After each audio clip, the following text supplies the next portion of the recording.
Sécurité alimentaire et nutritionnelle au Burkina, 2 milliers d'enfants et d'adultes se retrouvent dans les rangs des personnes malnutries. En 2014 déjà, les résultats de l'analyse globale de la vulnérabilité de la sécurité alimentaire et nutritionnelle affichaient 19% des ménages au Burkina Faso en situation de vulnérabilité alimentaire. Pour ne pas arranger les choses, les espoirs d'un taux réduit de personnes en proie à cette insécurité s'amincissent, surtout au regard du contexte actuel du Burkina avec son lot de déplacés internes. La situation préoccupe et il faut à tout prix trouver des solutions adaptées, durables et efficaces. La réponse ne se fait pas attendre. En 2018, le Burkina Faso et ses partenaires ont mis en place le projet d'appui à la promotion des filières agricoles, PAPFA, avec un objectif clair, faire de la sécurité alimentaire et nutritionnelle une réalité au Burkina. En tous les cas, plusieurs actions, plusieurs réalisations et activités sont visibles dans les zones d'intervention du projet. Plus de 27 000 personnes des régions de la Boukou, du Mouhoun, des Cascades et des Hauts-Bassins en sont les bénéficiaires. Ce sont donc ces résultats sur le terrain qui feront l'objet de notre débat. Et nous allons aussi nous appesantir sur les défis et les perspectives du PAPFA. Et nous avons donc autour de cette table M. Moumni Traoré. Il est le point focal nutrition PAPFA. Bonjour, M. Traoré. Bonjour, Mme Kéry. À côté de lui, nous avons Dr Romial Boua. Il est chercheur à l'Institut de recherche en sciences de la santé, IRS, et Nanoro. Bonjour. Bonjour, madame. Avec nous sur ce plateau, Madame Ini Victorine Kam. Elle est bénéficiaire des appuis du PAPFA dans la Comoué, c'est dans les Cascades. Bonjour, Madame Kam. Bonjour, madame. Nous avons donc autour de cette table M. Moumni Traoré. Il est le point focal nutrition PAPFA. Bonsoir, M. Traoré. Bonsoir, Mme Kéry. À côté de lui, nous avons Dr Romial Boua, chercheur à l'Institut de recherche en sciences de la santé, IRS, Nanoro. Bonsoir, M. Boua. Bonsoir, madame. Nous avons autour de cette table Mme Ini Victorine Kam, bénéficiaire des appuis du PAPFA dans la Comoué, c'est dans les Cascades. Bonsoir. Bonsoir, Madame Kéry. Kam. Et enfin, Monsieur Daouda Traoré, est présent au nom des bénéficiaires des appuis du PAPFA dans le Kénédougou au bassin. Bonsoir, M. Traoré Daouda. Bonsoir, madame. Soyez tous les bienvenus à la RTB et précisément à cette émission. Je le disais tantôt, nous sommes là pour parler de la sécurité alimentaire et nutritionnelle au Burkina vue par le PAPFA. Bonjour à vous aussi, chers téléspectateurs. Restez donc avec nous pour ces moments d'échange qui, du reste, sera riche en informations sur la sécurité alimentaire et nutritionnelle au Burkina et une occasion pour faire plus ample connaissance avec le PAPFA, projet d'appui à la promotion des filières agricoles. Soyez tous les bienvenus à la RTB et précisément à cette émission. Et je le disais tantôt, nous sommes là pour parler de la sécurité alimentaire et nutritionnelle au Burkina.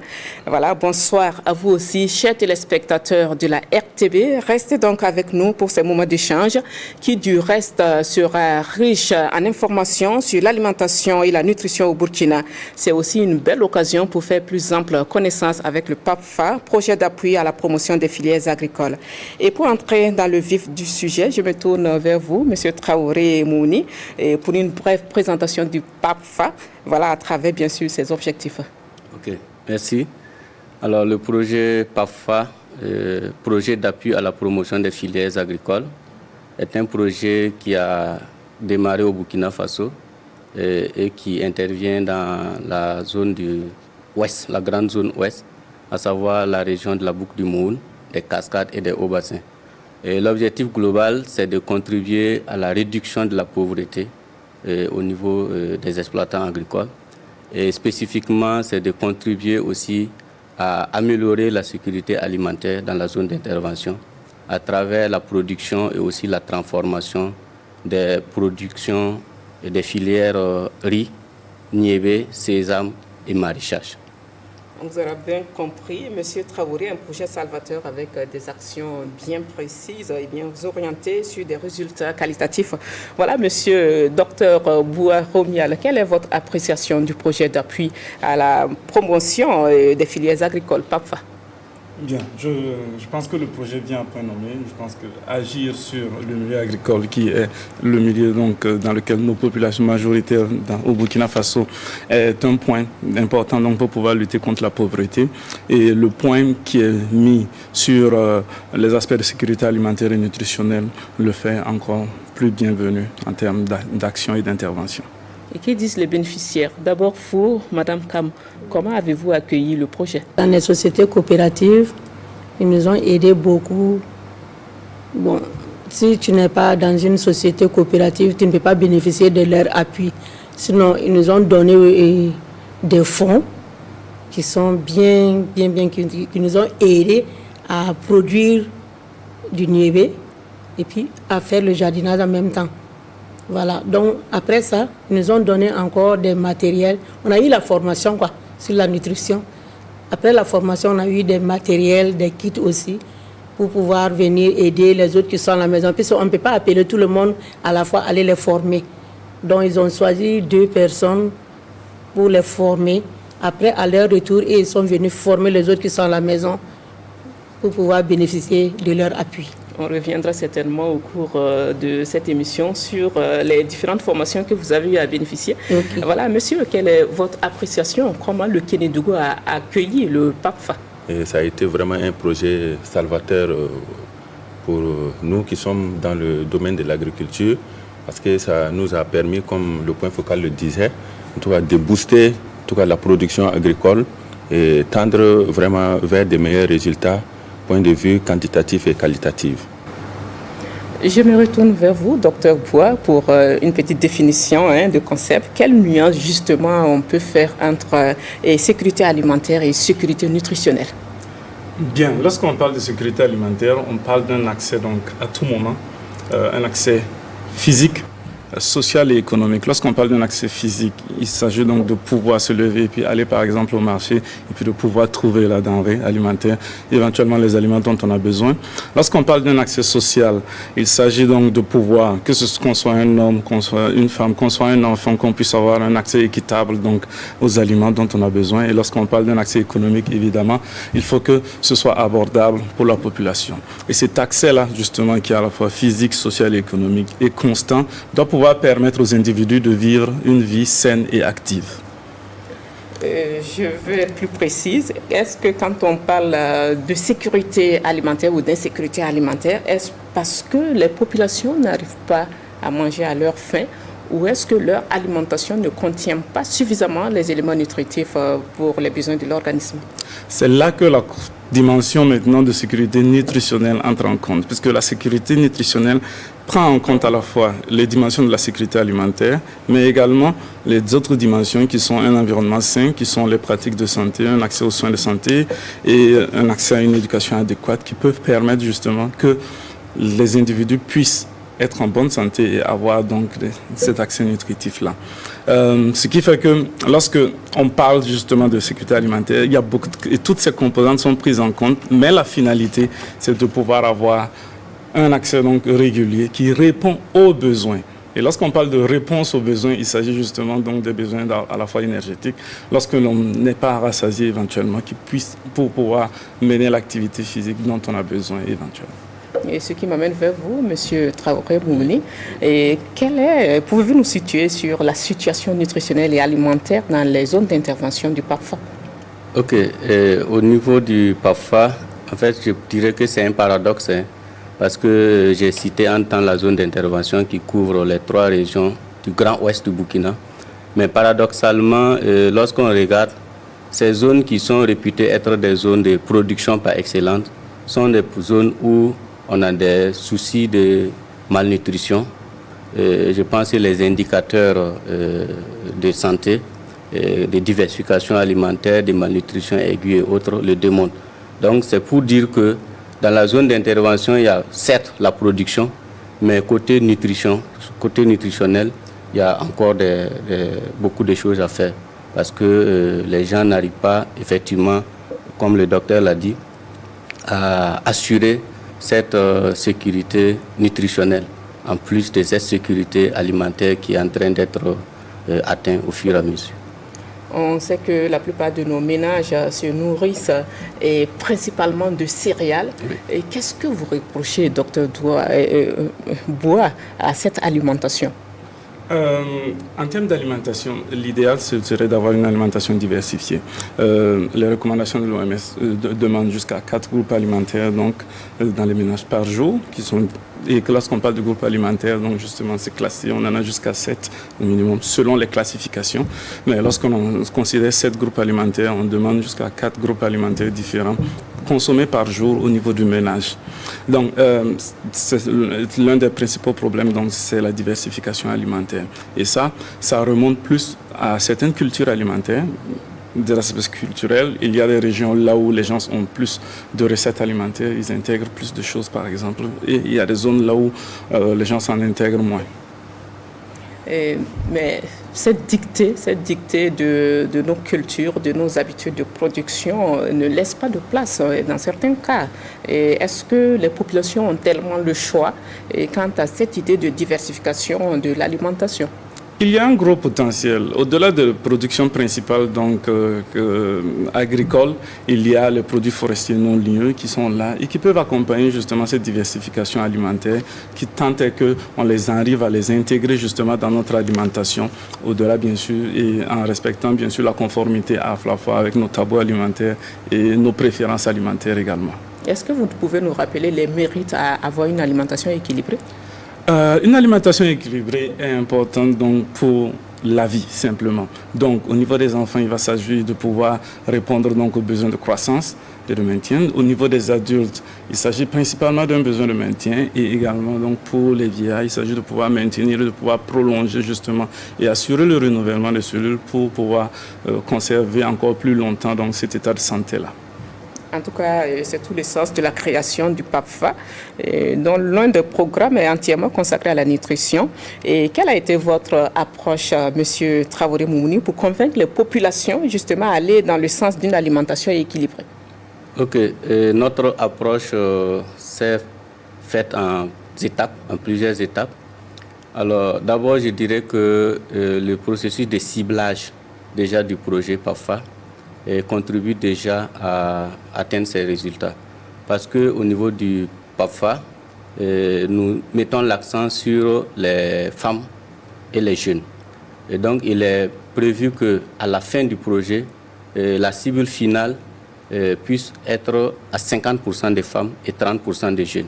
Et comme nous savons que ce sont les femmes qui interviennent plus dans les ménages, notamment dans des questions de nutrition, d'aliments, donc du coup, travailler avec ces femmes contribue rapidement à améliorer la situation nutritionnelle de ces ménages. Et en plus de ça, pour tout ce qui est volet nutrition ou activité en lien avec la nutrition, nous sommes passés par une approche de faire-faire. Et nous sommes un projet agricole, nous ne sommes pas spécialistes en nutrition, et nous sommes passés par une ONG italienne que nous appelons CISV, et qui nous a appuyés chaque année dans la mise en œuvre de ces activités et a déjà des expériences solides dans les domaines de la nutrition. Et donc, un certain nombre d'activités ont été menées en collaboration donc, avec cette ONG. Donc, ça a été aussi cette approche faire et cette collaboration que nous menons chaque année à travers des contrats d'objectifs qui nous a permis quand même de toucher les populations en matière de nutrition. Je me tourne vers vous, Madame Victorine Kam. Et comment est-ce que vous avez accueilli ce volet nutrition qui veut que vous et les autres bénéficiaires du projet aillent vers une alimentation équilibrée? Est-ce qu'au départ, il y a eu de la méfiance ou il y a eu de la réticence? Comment est-ce que vous avez accueilli ce volet-là? Bon, ce volet-là, on a bien accueilli. Parce qu'au départ, là, c'était difficile pour nous. Les femmes croyaient qu'il faut préparer et puis manger à la fin seulement. Si tu es rassasié, c'est fini. Mais équilibré, là, on ne connaissait pas ça. Si tu parlais de ça à une femme, elle allait te dire que c'est la nourriture des riches. Pour varier les nourritures, là, il faut que c'est la nourriture des riches. Mais avec le projet PAPFA, quand on a eu la formation et on est rentré les sensibiliser et puis préparer la nourriture, là, les montrer comment il faut varier. C'est là-bas qu'ils ont compris qu'eux ne savaient pas qu'il fallait faire comme ça. La femme peut se lever aujourd'hui, préparer le niébé, préparer la viande en même temps, ou bien les poissons en même temps. Tu vois, donc il a mélangé. Puis le niébé là remplace la viande ou bien le poisson. On ne connaissait pas ça. Donc avec le projet PAFA, en tout cas, ils ont compris maintenant qu'aujourd'hui, même si tu n'as pas la viande, tu peux préparer le niébé, mélanger avec le riz ou bien du couscous et ça répond à le besoin de la nourriture d'une seule journée. Ça veut dire que désormais, les femmes ont compris qu'il y a nécessité de manger à sa faim, mais aussi de manger équilibré. Équilibré. Sinon, avant, là, ils ne connaissaient pas ça. Est-ce que ça a été la même perception ou le même accueil au niveau du Kénédougou quand le projet est arrivé avec son volet nutrition? À travers les différentes formations que nous avons eues avec l'organisation CISV, nous avons pu bénéficier des démonstrations culinaires, des exposés sur les différents types d'aliments, les différents groupes d'aliments dont nous disposons et que souvent nous ignorons. Nous avons souvent tout à notre portée, mais nous ignorons tout simplement comment faire pour en tout cas atteindre un très bon résultat.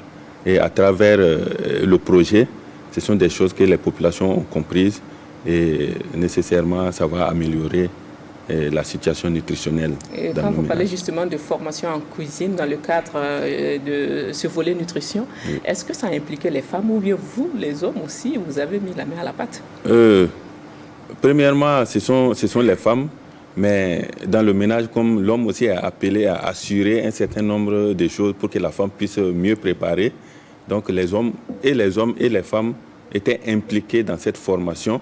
Et nécessairement, la partie culinaire concerne beaucoup plus les femmes, mais les hommes aussi ont besoin de comprendre qu'est-ce qu'il faut pour avoir une alimentation équilibrée, qu'est-ce qu'il faut pour avoir, en tout cas, pour bien se nourrir, pour bien s'occuper de la famille, en fait. Donc, la formation a été très, très bonne pour nous. En tout cas, nos remerciements et félicitations d'être à nos côtés, nous les femmes, pour que toute la famille ait accès à une alimentation équilibrée. En tout cas, plusieurs actions sont justement menées dans le cadre de ce projet en lien avec la nutrition. Parlez-nous justement, M. Traoré Moumouni, de toutes ces initiatives du PAFA. On a d'abord le volet éducation nutritionnelle. C'est le volet dont a parlé un peu les bénéficiaires. Et le volet éducation nutritionnelle concerne d'abord les formations, des points focaux nutrition. Nous avons des groupements de producteurs avec lesquels nous travaillons. Et dans chaque groupement, nous avons identifié des animateurs endogènes et des points focaux nutrition qui sont formés pour qu'en retour, ces points focaux puissent mener un certain nombre d'activités sur le terrain. Et il s'agit notamment des causeries communautaires, des sensibilisations sur les actions essentielles de nutrition, les actions essentielles d'hygiène, etc. Et les démonstrations culinaires et tout ce qui est activité en lien avec les GASPA. Et là, nous passons par les agents de santé à base communautaire qui sont dans les districts sanitaires. Donc, ils sont aussi formés pour qu'en retour, ils puissent animer ces GASPA. Et les GASPA, ce sont les groupes d'apprentissage et de suivi de l'alimentation du jeune nourrisson et de l'enfant. Donc, ce sont les agents de santé à base communautaire qui font ces animations. Et ils ont des thématiques qu'ils développent, c'est-à-dire la diversification alimentaire, et comment identifier les conditions de malnutrition, ainsi de suite. Et en plus de ces activités d'éducation nutritionnelle, nous avons des activités de diversification alimentaire. Et lorsque nous parlons de diversification alimentaire, là nous avons d'abord des jardins intégrés, puisque le projet amène des jardins maraîchers. Et dans ces jardins, nous intégrons tout ce qui est production maraîchère. Donc vous savez que dans la production maraîchère, il y a plusieurs légumes qui sont produits. Et en plus de ces productions maraîchères, nous avons le moringa et le baobab que nous associons dans ces jardins pour que les bénéficiaires puissent aussi les transformer, les consommer. Nous avons aussi mis en place des jardins dans des écoles pour que les produits issus de ces jardins puissent contribuer à renforcer les cantines scolaires. Et nous avons aussi tout ce qui est petit élevage. Donc nous avons aussi prévu de doter des couples, des ménages avec des couples de volailles. Donc chaque ménage doit avoir 10 poules et un coq pour que après l'élevage, donc si ça donne bien, que la viande, les œufs, donc tous les produits issus de cet élevage puissent entrer dans la consommation du ménage pour améliorer la nutrition. Beaucoup d'activités, en tout cas au profit des bénéficiaires de ce projet. Et Madame Kam, qu'est-ce qui vous a le plus retenu, ou si vous voulez, qu'est-ce qui a impacté positivement vos conditions de vie depuis l'arrivée du PAFA dans votre commune? C'est le projet le mieux venu qui aide les femmes même à sortir dans leurs trous qui sont. Parce qu'on était dans le trou. On cultive le riz, on cultive le niébé. Au jardin aussi, il y en a. Mais on ne savait pas comment il fallait faire pour mélanger. Comment en profiter? En profiter. Mais avec leur formation, on a pu bénéficier et puis donner à d'autres qui sont à la maison. Et aussi, ils ont bénéficié. Même à l'école aussi, on a eu à les sensibiliser et puis faire la démonstration de la préparation même de la nourriture là. Puis on a préparé le riz mélangé avec le niébé. Et maintenant, on a pris l'oignon, la tomate et puis l'huile, mettre pour les faire savoir, même si tu n'as pas l'argent, le peu que tu as là, tu peux manger à ta faim. Et puis enrichir. En tout cas, ton alimentation. Je termine votre phrase. Voilà, en tout cas, le projet est bienvenu dans la région de Cascades. Chez nous, dans la région de Cascades, on apprécie le projet PAFA. Parce que dans tous les projets là, c'est le seul qu'on a vu qui nous a aidés jusqu'à la fin. Mais on n'a pas encore fini. On est ensemble. En tout cas, le PAFA est toujours à côté des bénéficiaires du Kénédougou. Monsieur Traoré a parlé du jardinage. Vous avez évoqué la patate à chair rouge. On parle de formation en cuisine. En tout cas, plusieurs activités. Qu'est-ce qui a retenu ou qu'est-ce qui a impacté positivement le quotidien des bénéficiaires dans le Kénédougou? Le projet, comme Madame le disait, a été vraiment salvateur. D'abord, la production, ça a augmenté, en tout cas, la productivité des différents partisans, tous ceux qui sont au sein des différentes organisations paysannes de base que le projet a pu accompagner, ont vu leur production s'accroître. Et qui parle de l'accroissement de la production, parle en tout cas des revenus en termes numéraires, qui s'est augmenté pour pouvoir mieux s'occuper des besoins de la famille, la scolarisation des enfants, les soins de santé, s'occuper en tout cas des questions vestimentaires au sein des foyers. On dira que en tout cas le projet, même si ce n'est pas de l'argent qu'ils ont débloqué pour s'occuper de ces différents volets, leur accompagnement a permis vraiment aux producteurs de pouvoir atteindre ces aspects-là. Parce que ça a boosté la production. Et dans le domaine de l'alimentation, comme nous sommes en tout cas dans une émission sur l'alimentation et la nutrition, nous voyons que ça a beaucoup changé. Ça a apporté beaucoup de changements parce que les gens ont suffisamment de quoi manger et maintenant les techniques pour pouvoir diversifier certaines choses dont nous disposions, mais nous ne savions pas comment, en tout cas, intégrer les uns avec les autres pour atteindre, en tout cas, un meilleur résultat. Nous avons ces techniques-là que nous avons apprises et nous ne pouvons que dire que, en tout cas, ils ont atteint les objectifs. En tout cas, on parle de produits agricoles à haute valeur nutritive. Docteur Boua, qu'est-ce qui fait la particularité de ces produits? Ce sont des produits qui, de façon spécifique, permettent de répondre à des besoins qui, pour la plupart du temps, en fait, ne sont pas satisfaits. Lorsqu'on parle du niébé, par exemple, très souvent, on parle de malnutrition protéino-énergétique. Donc, on a souvent un déficit en termes de protéines, de sources de protéines qui peuvent être la viande ou bien le niébé ou les arachides, et ainsi de suite. Donc, pouvoir booster cette production, par exemple, il s'agit donc justement de pouvoir vraiment promouvoir les produits à haute valeur nutritive.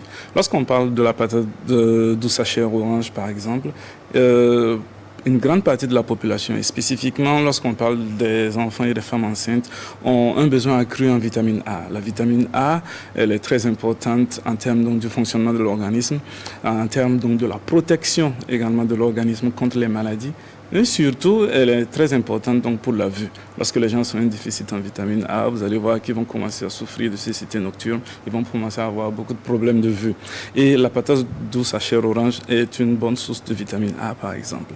Donc, elle permet de pouvoir justement atteindre une grande partie de la population sans avoir justement à prendre justement une forme médicalisée de suppléments alimentaires. Donc, on va retrouver des sources qui sont très importantes, dont on a l'habitude, donc qu'on peut rencontrer dans notre alimentation, sans avoir justement à avoir une intervention spécifique, donc médicalisée. Et en plus de la patate à chair orange, et quels sont les autres produits agricoles à haute valeur nutritive qui ont été concernés dans le cadre du projet et que vous avez voulu à ce que les populations intègrent dans leurs habitudes alimentaires? Ok, j'avais noté tantôt le moringa et le baobab. Ce ne sont pas des spéculations que le projet a amenées dans la zone d'intervention. Ça existait déjà, mais comme le disaient certains, les gens n'avaient pas la culture vraiment de l'associer pleinement dans leur alimentation. Et donc, nous avons trouvé qu'il serait bon que nous puissions renforcer donc, cette production. Et donc, dans les périmètres maraîchers, nous avons essayé d'accompagner avec l'appui de l'environnement, bien sûr, et la mise à disposition des plants. Et il y a aussi des formations que nous faisons. Et je note de passage que ces interventions concernent rien que la région des Hauts-Bassins, sur les 3 régions, puisque nous avons reçu un fonds additionnel de l'Agence norvégienne de coopération et de développement, NORAD, qui a ciblé rien que la région des Hauts-Bassins pour ces interventions. Donc, nous intégrons donc, le moringa et le baobab. Et en plus de la production, nous donnons de la formation sur les techniques de collecte et de transformation des produits issus de ces moringa et baobab. Et nous avons même acquis des équipements, des petits équipements que nous avons mis à la disposition des ménages pour pouvoir transformer, à savoir des sécateurs pour couper les feuilles, des séchoirs solaires, et des petits seaux, et des plats et des paniers même de collecte. Et les ménages ont reçu des formations sur comment utiliser efficacement ces feuilles par rapport à l'utilisation ordinaire qu'ils avaient de ces feuilles de moringa et de baobab. Donc en plus de la PDCO et des produits maraîchers, voilà ce qu'on a essayé d'entreprendre. On parle de moringa, de feuilles de baobab, de patates à chair douce et bien d'autres produits agricoles qui ont été expérimentés dans le cadre de ce projet. Est-ce qu'on peut se permettre de dire que leur consommation s'est accrue depuis l'arrivée du PAFA chez vous? Bon, je peux dire que c'est à l'arrivée du PAFA que ça a augmenté. Ça existait, mais on ne savait pas que c'était rentable, quoi. Mais avec le projet PAFA maintenant, les gens ont compris que c'est beaucoup rentable. Donc, on s'est lancé là-dedans. Et puis, de la manière dont il a expliqué là, nous, on fait avec du bio. Nous, ils nous ont appris à faire le compost. Donc, nous, on fait le compost là. Et puis, il y a les produits pour faire traiter, qu'on ne met pas les produits chimiques. Ils nous ont appris tout ça là. Donc, nous, on cultive comme ça. Le niébé, on cultive comme ça. Le jardinage, c'est la même chose. Le niébé, là, même avant, c'était 4 hectares que notre coopérative faisait. Mais avec l'appui du PAFA, on est arrivé jusqu'à 15 hectares. Et le maraîcher, pour le maraîcher, ça, c'est 1 hectare. Mais c'est toujours en bio. On n'utilise pas. Vous êtes devenue une grande productrice. Vraiment. Par leur appui, en tout cas. Parce qu'aujourd'hui, là, même si tu as un champ qui est un grand champ et que tu n'as pas les connaissances là, comment faire pour entretenir, mettre en valeur le terrain là. C'est 0, et même c'est 1 hectare là, il faut mettre ça en valeur. Puis la terre est devenue pauvre. Il faut l'enrichir avant d'avoir ce qu'il doit te donner aussi. Donc avec le projet PAFA, en tout cas, nous, on l'applaudit. Et comment dans le Kénédougou on s'organise pour mettre en application tous les enseignements que vous avez reçus du projet PAFA? C'est vrai qu'avant l'arrivée du projet, ces produits existaient, les gens en consommaient. Mais de quelle façon? De quelle façon, en tout cas, ces produits étaient cuisinés? De quelle façon, comment est-ce que ces produits étaient traités pour pouvoir maintenir toutes les valeurs nutritives dont le docteur a parlé? Donc, avec le PAFA, nous avons appris, en tout cas les différentes techniques pour savoir comment, en tout cas, traiter ces produits-là afin qu'ils puissent toujours garder les différentes valeurs. Avant, le moringa, les gens le consommaient, mais de quelle manière? On sait que dans la cuisson, avec le PAFA, dans les formations, nous avons appris, au moment de la cuisson, il y a beaucoup, en tout cas, de produits qui perdent certaines valeurs nutritives. Mais les techniques que nous avons apprises nous permettent vraiment de conserver ces valeurs-là lorsque ces produits sont dans l'assiette du consommateur. Et nous ne pouvons que dire vraiment merci au PAFA qui a pu démontrer toutes ces techniques-là qui vont davantage aider nos populations dans leur consommation de tous les jours.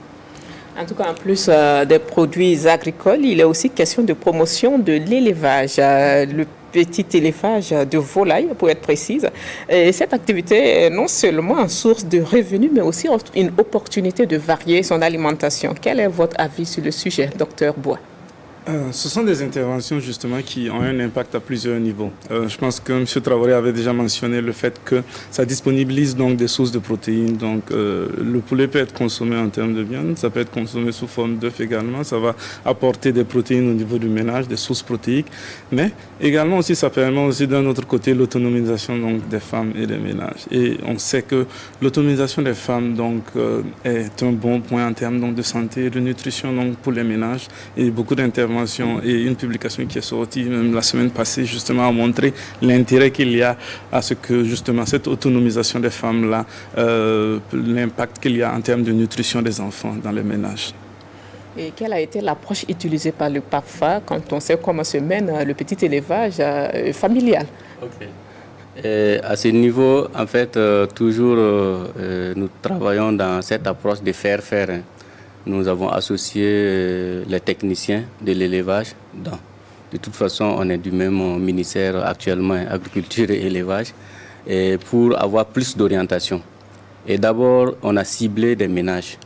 Et parmi nos ménages bénéficiaires, on a ciblé, puisque l'objectif, c'est de travailler pour que tout ce qui est intervention de nutrition puisse être réuni dans le ménage.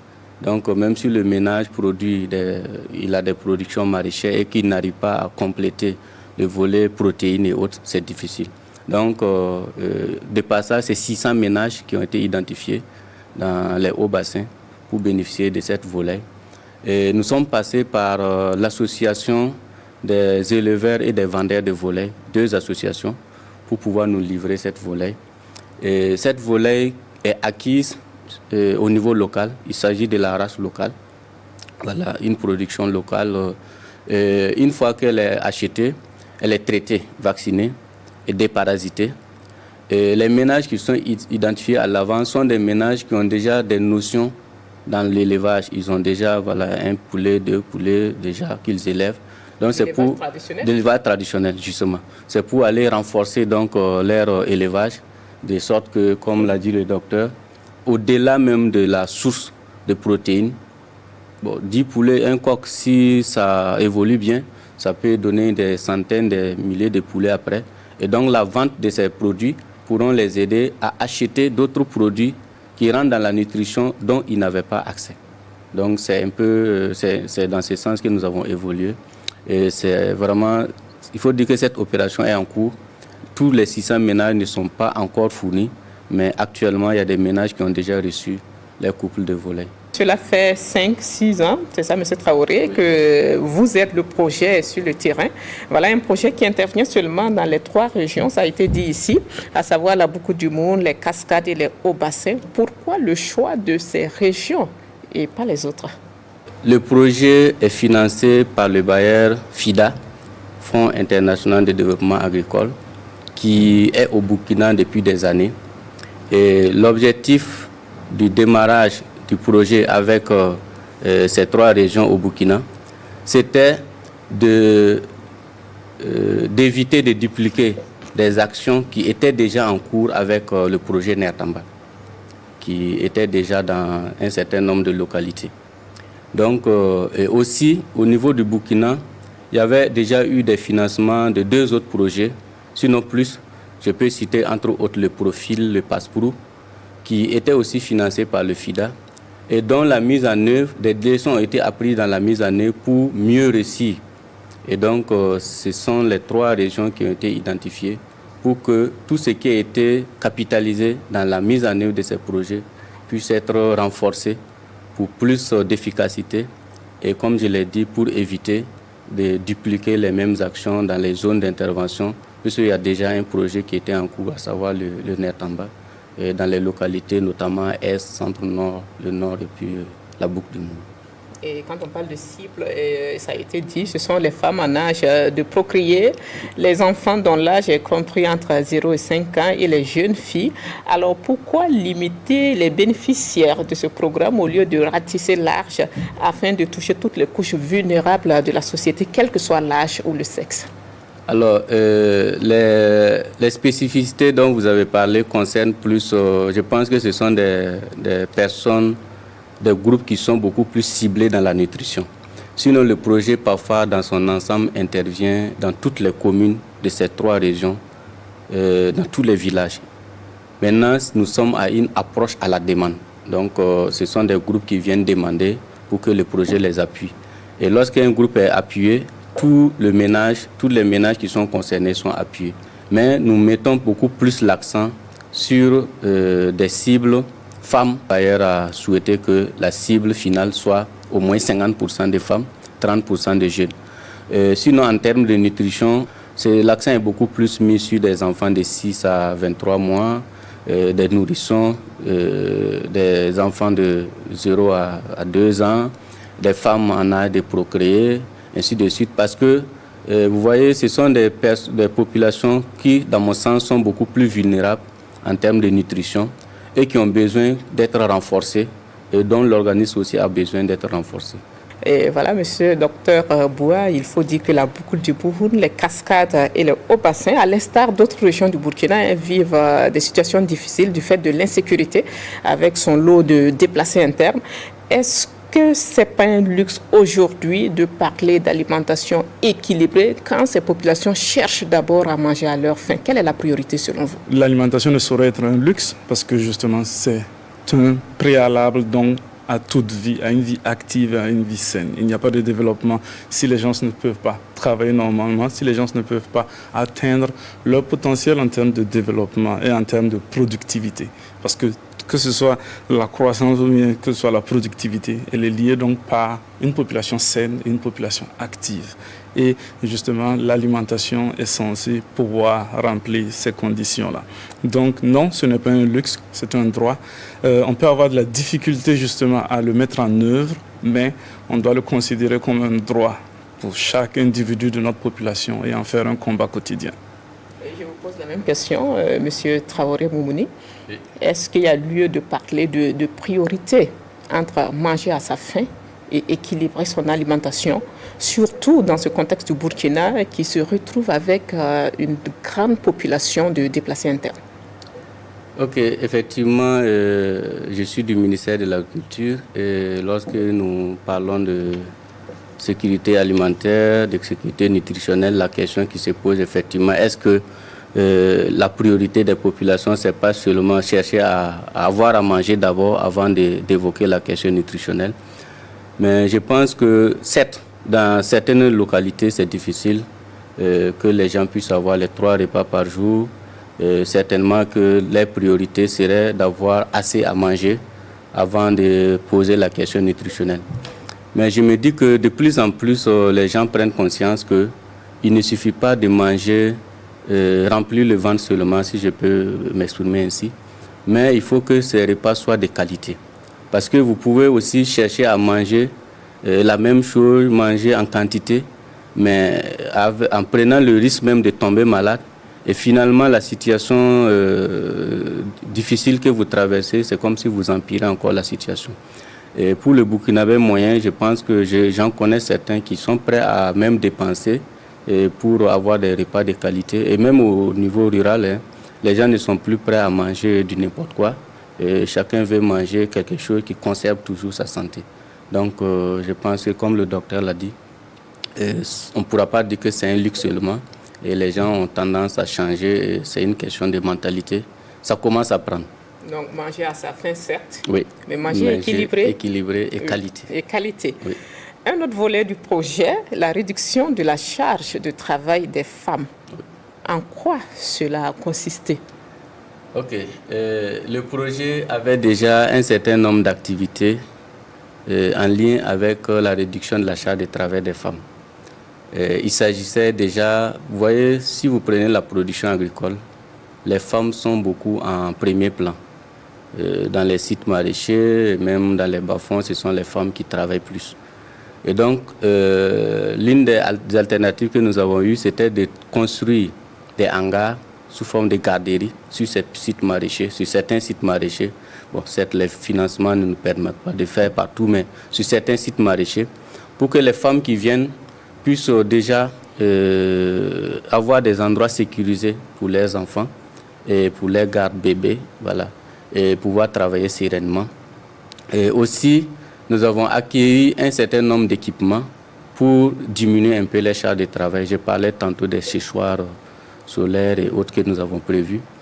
Et nous sommes allés plus loin même jusqu'à engager une étude dans la zone d'intervention du projet pour voir quelles sont les activités qu'on peut mener pour réduire la charge de travail des femmes. Et cette étude a fait aussi des recommandations et nous sommes en train d'examiner actuellement, d'ici la fin de l'année, nous allons acquérir un certain nombre d'équipements qui faisaient partie des recommandations de cette étude pour pouvoir alléger la charge de travail des femmes. Entre autres, l'étude a révélé qu'il faut des foyers améliorés. Dans certaines localités, il faut doter les ménages avec des pousse-pousse à eau. Dans certaines localités, il faut même aller jusqu'à doter les ménages avec des moulins communautaires. Parce que la femme, après le champ, doit revenir piler le mil ou le maïs, commencer à travailler. Donc ça réduit le temps de travail et la charge du travail. Donc c'est un peu dans ce sens que nous avons déjà agi et on a des actions en cours pour pouvoir encore contribuer à alléger la charge de travail des femmes.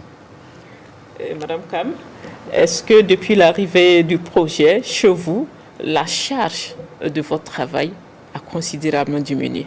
Oui. Pourquoi je dis oui?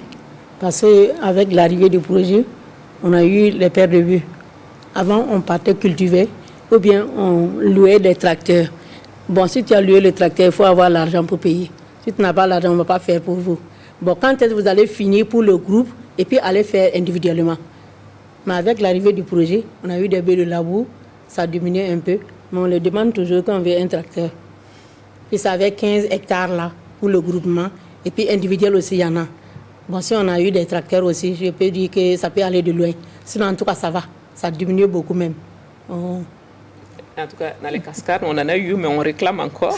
Et qu'est-ce que le Kédougou a eu qui a permis aux femmes de réduire de façon considérable la charge de leur travail? Au Kédougou, nous avons des groupements qui ont bénéficié du SPDF sous projet de développement des filières où le projet a pu mettre à leur disposition des tracteurs pour les labours et des semoirs pour pouvoir semer.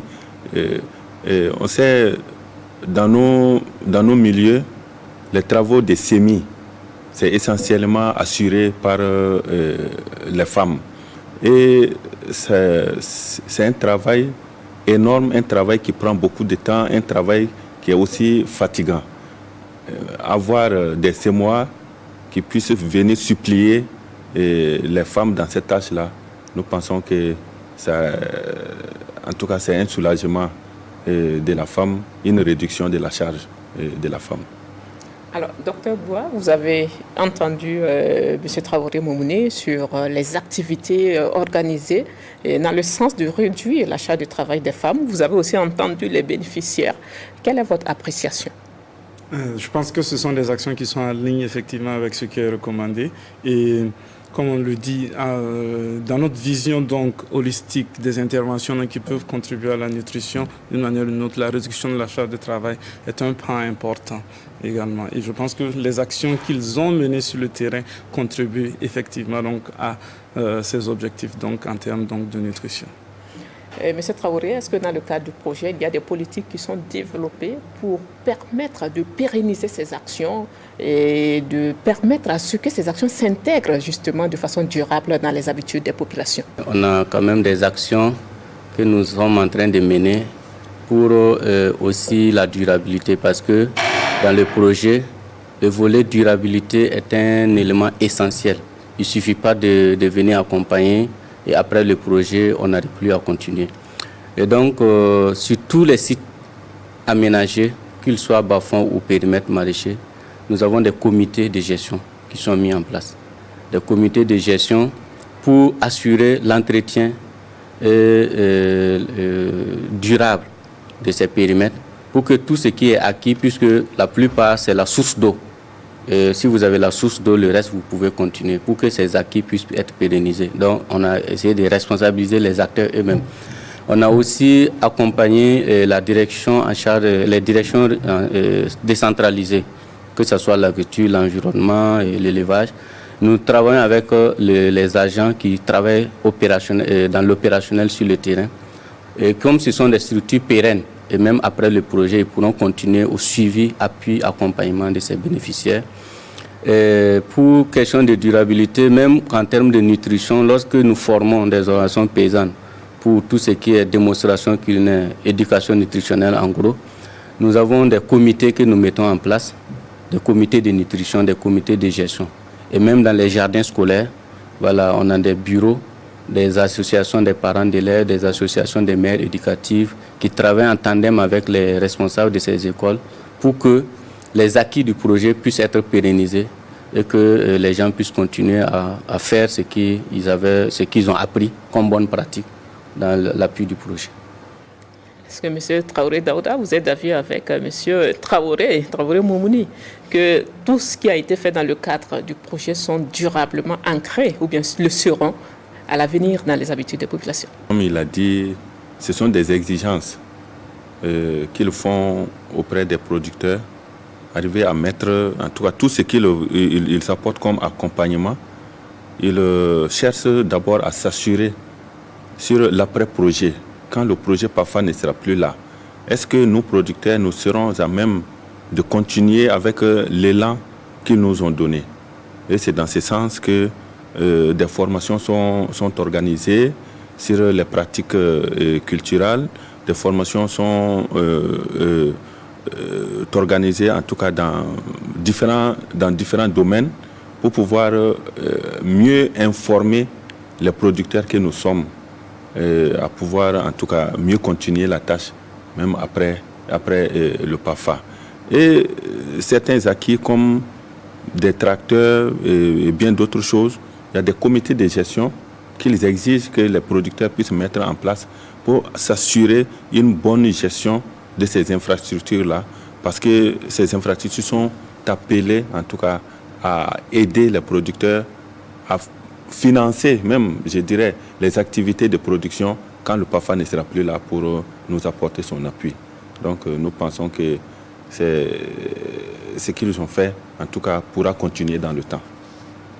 Madame Kam, est-ce que ce que vous avez reçu du PAFA sont pérennes? Est-ce que c'est ancré dans vos habitudes, de sorte à ce que dans 10 ans, 20 ans, voire plus, le PAFA puisse toujours se reconnaître le fait d'avoir contribué à ce que les habitudes changent? Eh bien, le PAFA même, et M. Traoré même connaît ça. Notre société coopérative, le contrat est fini avec eux. On a fait les 3 ans, mais toujours on est en train de travailler. Ils nous ont laissé, mais on est en train de travailler. Cette année, ils sont en train de construire un magasin nous donner. Donc, on n'a pas laissé. Le peu qu'on a eu là, quand nous, on dépensait, on mettait d'autres de côté. On n'a pas tout dépensé. Parce que si le projet est fini, l'argent est fini. À ce cirque, on va se séparer. Mais nous, on ne demande pas ça, c'est Dieu. Donc, nous, on a demandé à Dieu de nous laisser toujours unis et que l'argent ne puisse pas partir comme de l'eau. Quand le PAFA va revenir dans 5 ans ou 3 ans, il va venir trouver que toujours il y a quelque chose là-dedans et qu'on est en train de travailler. Le travail là n'est pas parti gratuit comme ça. On est là-dessus en tout cas. Est-ce que votre façon de préparer la nourriture va demeurer? Oui. Dans le sens de l'équilibre? Oui. Et actuellement, là, le jardin, là, on n'a pas les œufs. Donc, on cultive le riz, il y a le maïs et puis c'est du bio encore. Et maintenant, comme on connaît comment il faut varier les nourritures, je crois que d'ici qu'ils vont venir encore pour faire le suivi, ils trouveront qu'il y a beaucoup qui se sont adhérés encore. On doit faire de notre mieux pour sensibiliser les autres aussi à rentrer dans notre... Lorsque nous identifions un groupe bénéficiaire, nous l'appuyons pendant 3 ans. Et après les 3 ans, on prépare le groupe à se prendre lui-même en charge. Donc, ils ont eu l'appui de 2019 jusqu'en 2021. Et 2022 a été l'occasion pour nous de voir s'ils ont pu déjà se prendre en charge.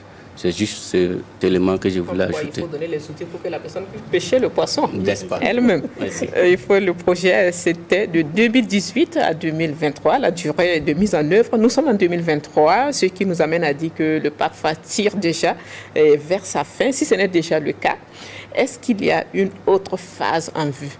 Ce que je peux déjà dire, c'est qu'on a des actions en cours et des bonnes perspectives. Puisque le projet finit, la fin du projet est prévue en mars 2024. Mais ce que je vais dire aussi, c'est que parallèlement au PAFA qui était déjà en cours depuis 2019, en 2020, le Burkina a reçu un financement additionnel pour prendre en compte la région du sud-ouest avec les 3 régions qui couvraient déjà le PAFA. Et donc, vous allez entendre parler de PAFA 4R. Et donc, ce financement additionnel court jusqu'en 2025. Donc, même si les financements du PAFA finissaient à partir de mars 2024, c'est que nous avons encore le financement du PAFA 4R. Et 4R, c'est-à-dire les 4 régions. En plus de la boucle du Moun, au bassin Cascade, il y a le sud-ouest qui vient s'ajouter. Et donc, on a une continuité dans nos activités, surtout de nutrition. Et nous pensons aussi qu'on a de bonnes promesses avec les bailleurs qui sont prêts à, peut-être à la fin de ces projets, les instances habilitées pourront évaluer pour voir s'il y a lieu de prolonger ou pas le projet, en fonction des résultats qu'on aurait eu sur le terrain. Mais déjà, quels sont les défis auxquels vous avez été affrontés ou bien confrontés dans la mise en œuvre du projet PAFA? Dans son ensemble, les défis... actuellement, on les vit toujours, peut-être le défi sécuritaire qui limitait un peu la zone d'intervention ces 2 dernières années. Et aussi, au démarrage du projet, nous avons démarré avec une année de retard dans son ensemble. Et le projet devrait démarrer en 2018, mais c'est véritablement à partir de février 2019 que le personnel a été mobilisé pour démarrer le projet. Et du coup, nous étions obligés de travailler à une vitesse... de croisière pour pouvoir récupérer tout ce que nous n'avons pas pu faire l'année précédente et avoir plus de résultats. Sinon, en termes de nutrition, les défis que nous pourrons citer, il s'agit un peu de la limitation du budget. Parce que le budget alloué dans le projet au volet nutrition ou au volet éducation nutritionnelle est très faible par rapport au budget global. Ce qui ne permet pas de couvrir tous les villages, toutes les organisations paysannes que nous avons appuyées dans le centre du projet. Donc il y a beaucoup qui ont eu certains appuis, mais les appuis en nutrition ont été limités à un certain nombre de groupements parce qu'on ne peut pas le faire dans toutes les communes vu l'enveloppe. Et même les équipements, on a cité tantôt, si on n'a pas un budget conséquent, on ne peut pas doter assez de ménages. Donc c'est un peu les défis. Voilà. Docteur Romuald Bois, et quel enseignement peut-on tirer justement de façon globale de la mise en œuvre du PAFA?